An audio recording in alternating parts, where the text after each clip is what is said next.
Assalamualaikum warahmatullahi wabarakatuh. Teman-teman semua, ini ada video yang sangat menarik untuk kita simak bersama-sama di mana Mr. Q atau Mr. Kodari membungkam pengacara Hasto serta politisi PDIP terkait dengan kasus yang menjerat Pak Hasto saat ini. Karena kalau kita ingat ya, ada dua kasus yang menjerat Pak Hasto. Yang pertama, menjadi saksi di kasus Harun Masiku.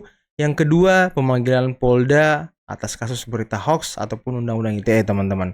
Oke, tanpa perlu berlama-lama lagi, mari kita simak penjelasan Mr. Q berikut ini. Nyambungnya begini, tadi seorang sekjen PDI Perjuangan 4 jam di dalam Diperiksa. ruang tunggu KPK atau ruang Pemeriksaan. interogasi KPK. Nanti mungkin dijelaskan oleh Bang Praswat ya. Biasanya memang begitu atau kenapa harus begitu. Tapi saya punya pengalaman yang mengindikasikan bahwa ya untung sekjen PDI Perjuangan 4 jam. Karena kalau bukan sekjen PDI Perjuangan 9 jam, Bang. Ya, saya punya teman kenalan yang menunggu itu 9 jam. Wow. Di dalam ya, dan proses BAP-nya sendiri atau pertanyaannya mungkin cuma sekitar 1 jam saja. Tersangka kali. Kalau ini kan Saksi. baru saksi. Saksi. Jadi saksi juga, Bang. 9 jam. Jadi 4 jam terlalu lama. Kalau bukan sekjen PDI Perjuangan 9 jam. Yang kedua, HP-nya juga dipinjam tuh, nggak disita, tapi dilihat-lihat, dibaca-baca isinya. Nah jadi poinnya adalah karena tadi Bang Jutek Denny banget mengingatkan kuasa 5 hukumnya. tahun lagi siapa tahu yang dipanggil adalah Ade Armando atau M. Kodari, mumpung belum kejadian, tolong revisi Undang-Undang KPK. Supaya lebih menjamin hak asasi manusia, begitu Bang Praswat. Yang orang Lampung rupanya, saya baru baca juga. Beliau SMA 3, saya SMA 2. Kalau saya nggak bisa komentar banyak mengenai kasus Harun Masiku, karena saya tidak terlalu paham duduk permasalahannya. Karena itu saya berbicara mungkin dari kacamata orang awam saja, tidak bisa berbicara dari kacamata hukum, bahwa kalau dari kacamata awam, saya mengingat kembali peristiwa ini di masa lalu, yang kurang lebih pada waktu itu peristiwanya adalah ada PAW dari anggota DPR terpilih yang meninggal dunia di Sumatera Selatan, yaitu Pak Nazarudin Kiemas. Kemudian PAW-nya seingat saya diputuskan oleh KPU kepada seseorang yang bernama Rizky, tapi kemudian diputuskan Harun Masiku. Dan kemudian diajukan permintaan kepada KPU untuk oleh DPP PDI Perjuangan, tolong dikoreksi kalau salah, untuk menetapkan Harun Masiku, namun kemudian ditolak oleh KPU. Dan pada titik itulah kemudian terjadi peristiwa suap dari Harun Masiku kepada Wahyu Setiawan dan juga yang waktu itu adalah komisioner KPU dan melibatkan anggota Bawaslu yang namanya Agustiani Tio. Dan pada waktu itu yang bertemu dengan Wahyu Setiawan adalah Saiful Bahri, yang pada waktu itu stafnya Mas Hasto, dan Donitri Istiqomah, penasihat hukum PDI Perjuangan.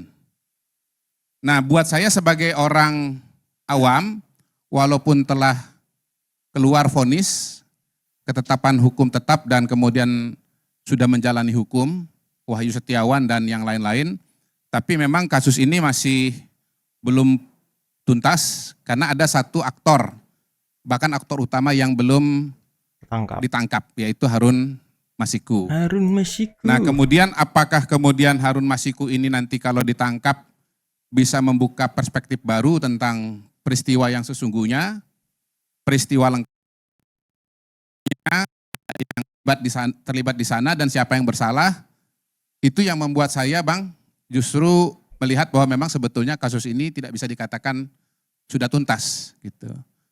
Bayangkan kalau Harun Masikunya Pak Karni sudah ditangkap, maka semua cerita mengenai peristiwa suap pada tahun 2020 itu bisa dikatakan sudah final. Ya, sudah selesai. Jadi kalau dibilang final, menurut saya sebagai seorang, bukan hukum ya, saya melihatnya sebagai sesuatu yang masih bisa banyak ceritanya kalau Harun Masiku betul-betul ditangkap. Masih bisa Nah, digoreng-goreng yang lah ya. paling menarik buat saya dari kacamata awam adalah pernyataan Pak Alexander Marwata bahwa 1 minggu lagi akan ditangkap, begitu.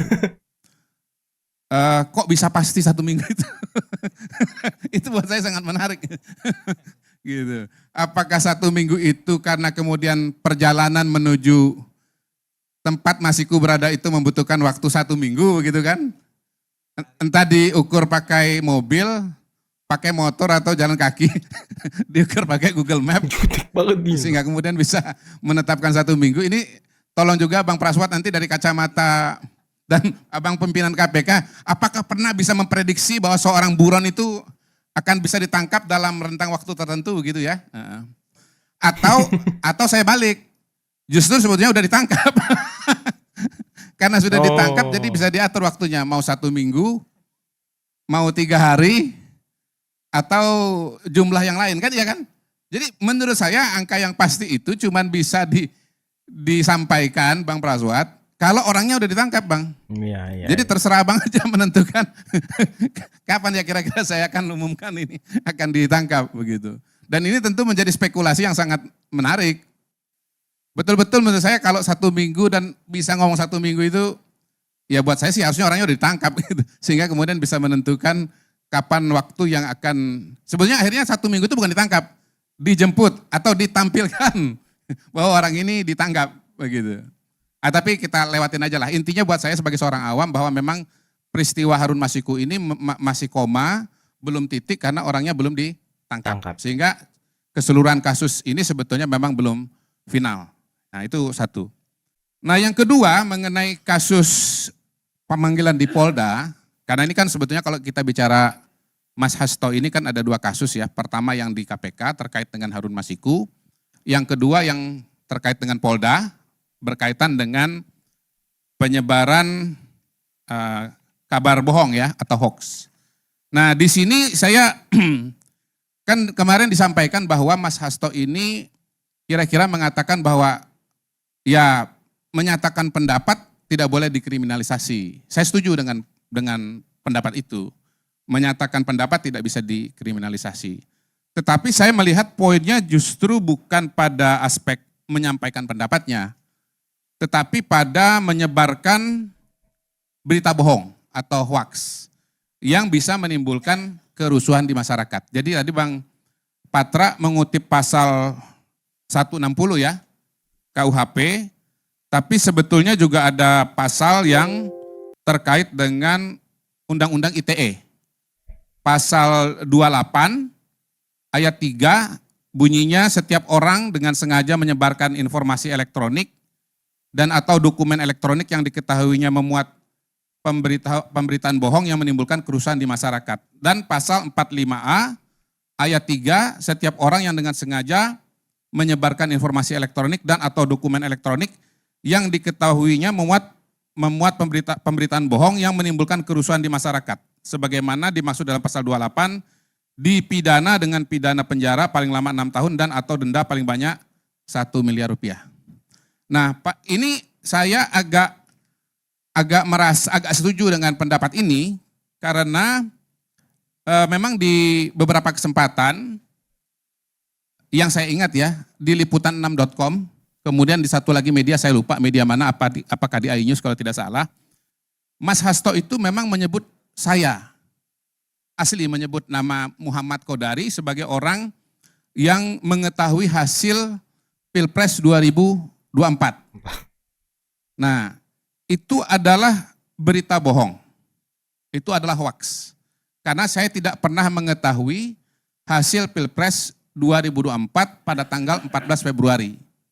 Nah, saya melihat bahwa Mas Hasto mengutip hoaks yang beredar di media sosial X.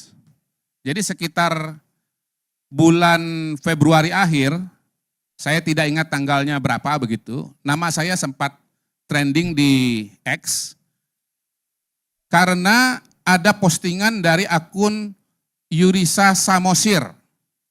ya, yang menampilkan ceramah saya di DPD Partai Golkar Jakarta pada tanggal 5 Januari 2023 yang sedang membahas hasil survei Pilpres di Jakarta. Di mana saya mengutip data dari lembaga survei Polling Institute yang surveinya dilaksanakan pada tanggal 15 sampai 19 Desember 2023, Bang Karni. Nah, saya mengutip data 15-19 Desember, khusus di wilayah DKI Jakarta, temuan Polling Institute itu, Anies Muhaimin 27%, Ganjar Mahfud 16, sekian persen. Nah, oleh akun Yurisa ini Bang Ade,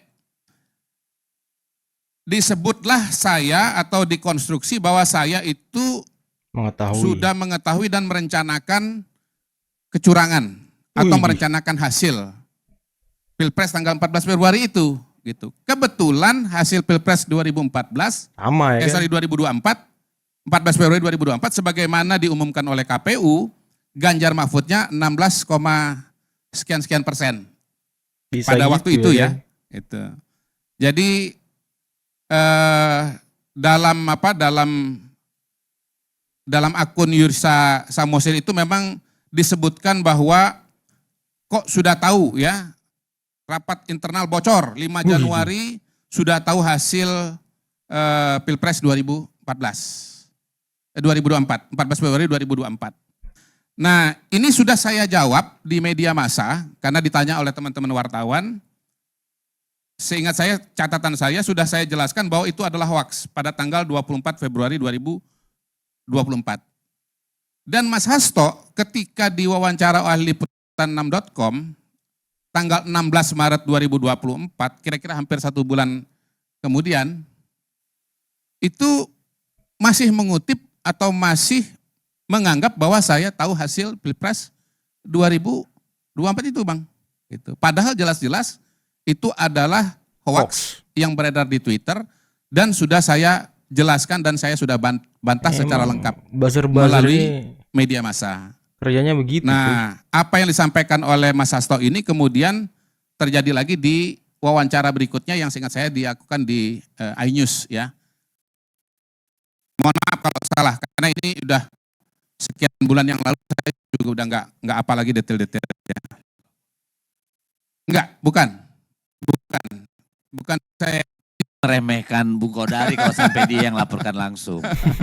Kemudian yang dugaan saya juga disebut sebagai hoaks itu adalah ketika Mas Hasto mungkin dalam wawancara yang sama, Bang Boyamin ya, wawancara yang sama, itu juga mengatakan bahwa di luar negeri Ganjar Mahfud unggul.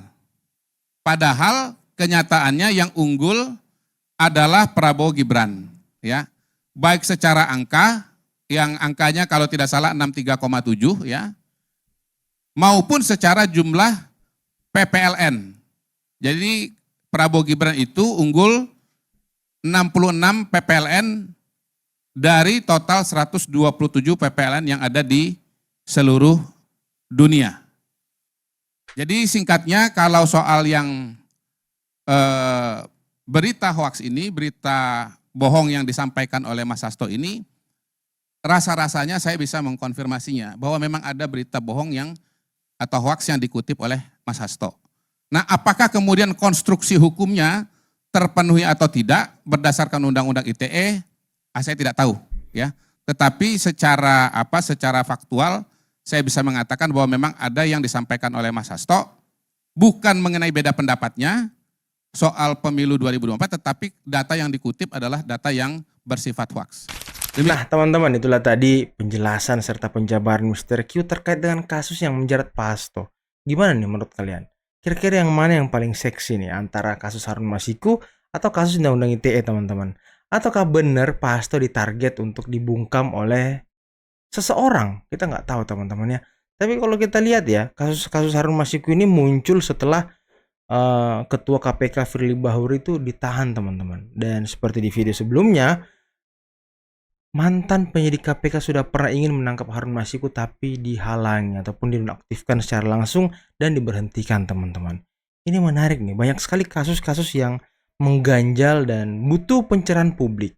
Dan mungkin video ini cukup sampai di sini, dan kita akan lanjut di video selanjutnya yang tidak kalah kerennya lagi teman-teman. Akhir kata, bila taufiq wal hidayah. Wassalamualaikum warahmatullahi wabarakatuh. Bye-bye.